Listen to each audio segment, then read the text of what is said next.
So ayun mga koys, atin ang aanin yung ating mga pinanimutan ng nyug. Natapas na kahapon tapos ngayon babaakin na. Ngayon sa iba nakikita ko yung yung nilalagay sa yung ginaganon parang barita na may tilos. Ganun sa kanila magbaak, pero sa amin nilalagay lang dito sa ng nyug, ibabaw. Tapos ito gamit ang itak. Lang, ginaganon lang Sa iba, pukpok. Parang hawak-hawak mo siya sa dalawang bao tapos igaganon mo.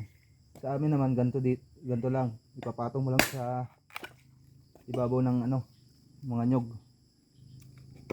Depende naman yan kung saan ka mas komportable. Dito kasi dito na nakasanayan ng mga tao. Dito na lang sa ng nyug. Mabilis din naman.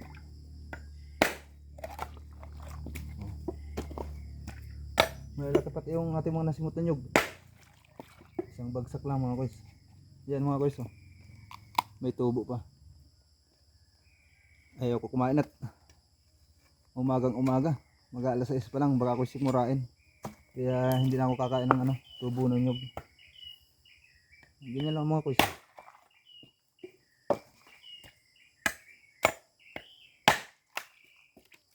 Mas mabilis din naman to sa pinupukpok.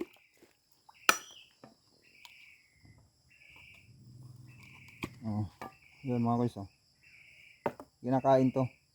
Try natin.